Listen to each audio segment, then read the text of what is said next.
is advised.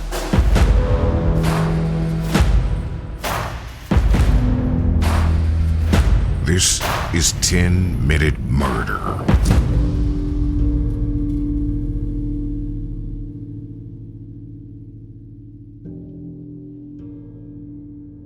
Between the 11th and 12th of August 2017, a white supremacist rally was scheduled to take place in Charlottesville, Virginia.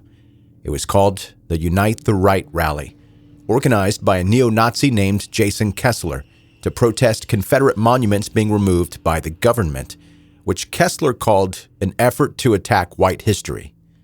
The rally's attendees varied: neo-Nazis, far-right militia, die-hard white supremacists, the alt-right, and members of the Ku Klux Klan.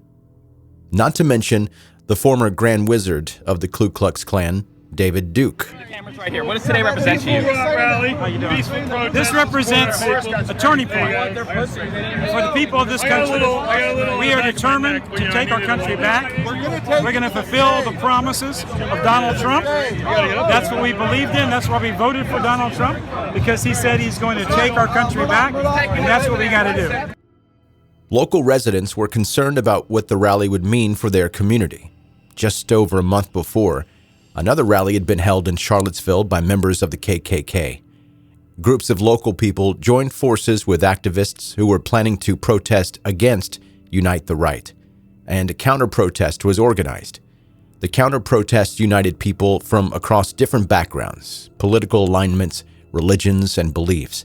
And when the Unite the Right rally was about to begin, the protesters gathered to stand up for what they felt was right. The rally was everything that the Charlottesville community feared. People showed up waving Confederate battle flags and banners painted with swastikas and other Nazi symbols.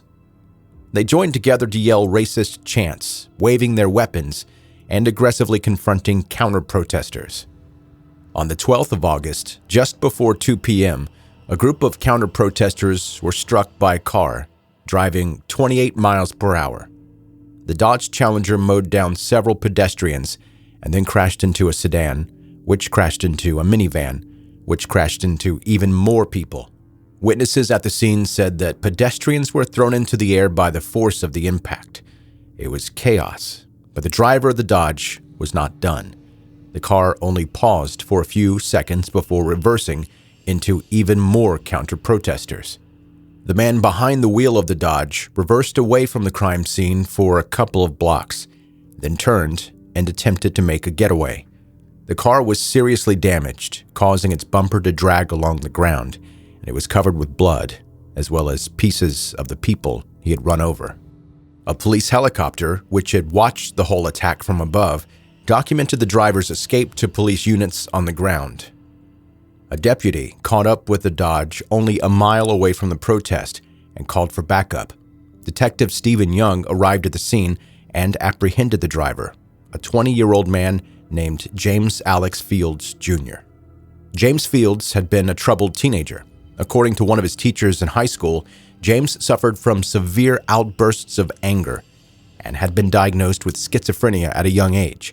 As an adult, he needed treatment for a range of other mental disorders: ADHD, depression, and bipolar disorder.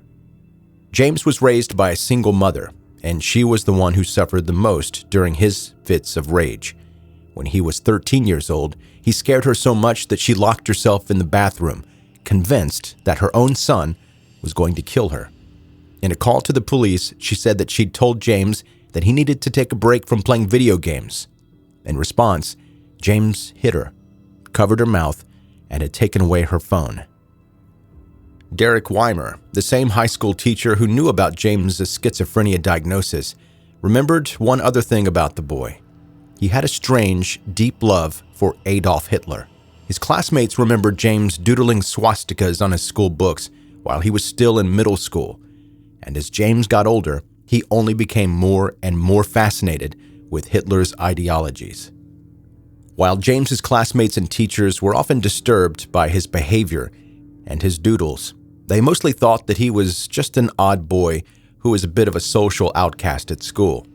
Nobody ever officially reported James for his behavior, so even though he had a bit of a reputation for being an extremist, The school officials were never made aware. A spokesperson for Boone County Schools later criticized James' classmates, saying that if the stories that they're telling now had any truth to them, they should have made an official report at the time. Quote, "This is something I'm guilty of too," said one of James Field's ex-classmates. "I kind of brushed it off as just creepy. We thought it was all talk. No one ever thought he would do something so violent." Mr. Weimer said, quote, "Once you talked to James for a while, you would start to see that sympathy toward Nazism, that idolization of Hitler, that belief in white supremacy, it would start to creep out." End quote. He was concerned about James's interest in these things, but he also liked the kid, who he thought was a student with a bright future. Mr. Weimer had attempted to discourage James' interest in Hitler, and for a while he thought he'd succeeded, until the day that James decided to drive a Dodge Challenger through a crowd of people. When he was apprehended by the police, James's response surprised Detective Young. Instead of behaving aggressively, he was incredibly apologetic and repeatedly asked if anybody had been hurt in the attack.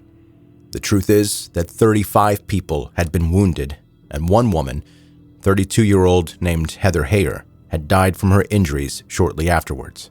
Heather was a passionate advocate for equal rights, and she and her friends had initially agreed not to attend the protest, thinking that it was too dangerous.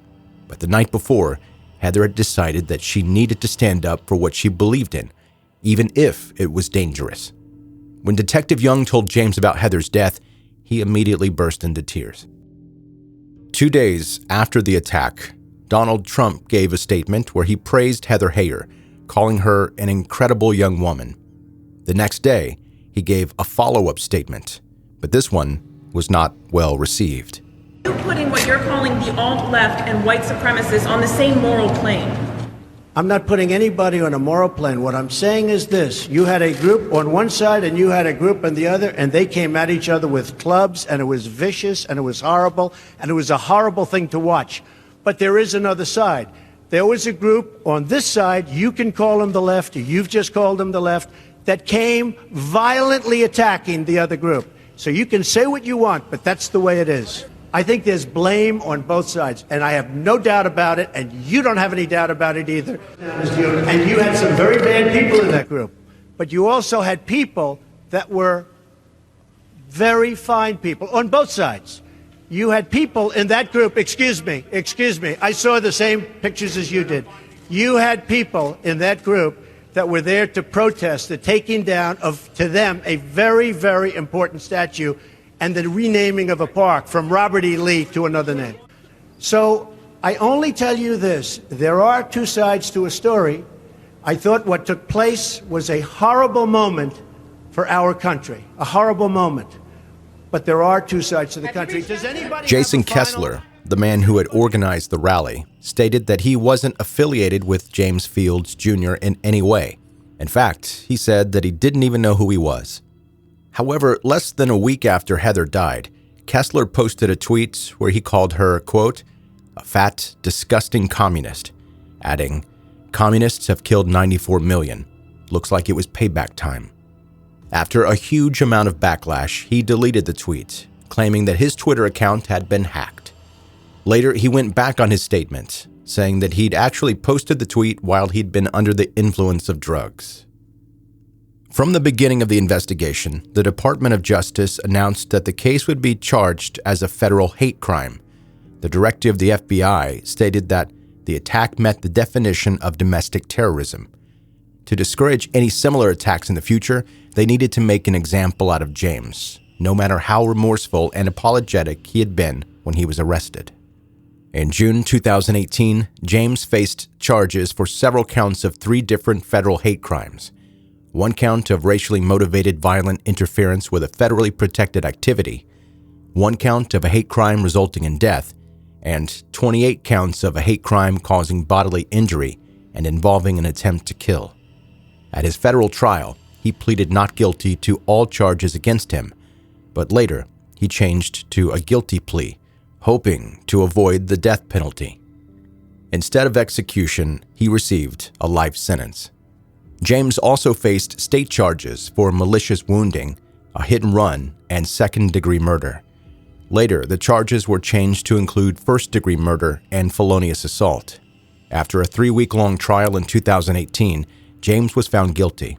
He was handed a second life sentence for Heather Heyer's murder, as well as 419 additional years in prison for the other crimes he committed.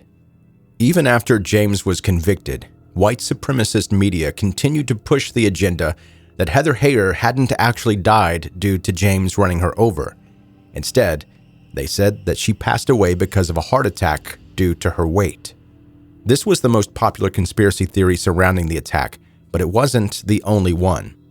There were also rumors that James had been acting in self-defense after a protester threatened to shoot him, and that a different man had actually been behind the wheel of the car. Heather's father insisted that he'd forgiven James and urged other people to do the same. Quote, "My thoughts with all of this stuff are that people need to stop hating, and they need to forgive each other." He said, "I include myself in that, forgiving the guy that did this. He doesn't know better. I just think about what the Lord said on the cross. Lord, forgive them. They don't know what they're doing."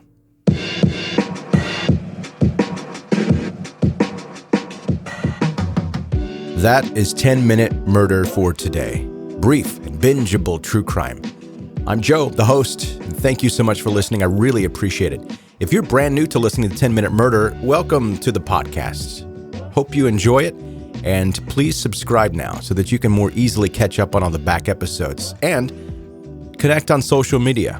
See the pictures of what we talk about here in the podcast. It's not gross and graphic stuff, and especially not with what we're talking about today. I will probably post links to some of the news stories surrounding the Charlottesville car attack. However, it's not going to be gruesome crime scene stuff. I've mentioned this before. I don't like seeing that, and I assume that you don't either. And if you do, you're more than welcome to find that stuff on your own. I can't control that, so you do you. I'm just not going to post that on the 10-Minute Murder social media pages. Hey, and if you like this episode, please leave a rating and review on Apple, Spotify, Audible, any place that's possible. Your positive feedback, believe it or not, it helps this show grow. It helps more and more people find 10-Minute Murder, and it helps the show grow. And maybe the biggest thing that helps is sharing this podcast with your friends and family. And quickly, an email from one of you listening. This is from Ellie in Atlanta. Hey, Joe, long time, first time. Let me ask you something. If you didn't do a podcast about true crime, what else would you do a podcast about? Also, are you as cute as you sound? And that's, again, Ellie in Atlanta. Let me address that last thing first, Ellie. Yes, obviously I am. My mom says I'm handsome, so that should clear it up. Unless you're calling my mom a liar. And then we've got beef. Okay, so if I wasn't doing a podcast about true crime, I'd probably do one interviewing stand-up comedians. I love stand-up comedy, and it's what I use to kind of get my brain in a different place after I finish researching and doing episodes for this podcast. I listen to stand-up comedy, or I watch stand-up comedy. Their lives are really interesting, and I think that would make an interesting podcast. Or maybe, since my work away from this podcast involves directing and producing video content, I could do a podcast about something related to that. But like many of you listening, I love my job, but when I come home from work, I want to leave work at work as much as possible. Again, thank you, Ellie, for the email. And if you want to get in touch, joe@10minutemurder.com is my email address. All right, that's going to do it. That's your episode for today. Thank you so much for listening to 10-Minute Murder.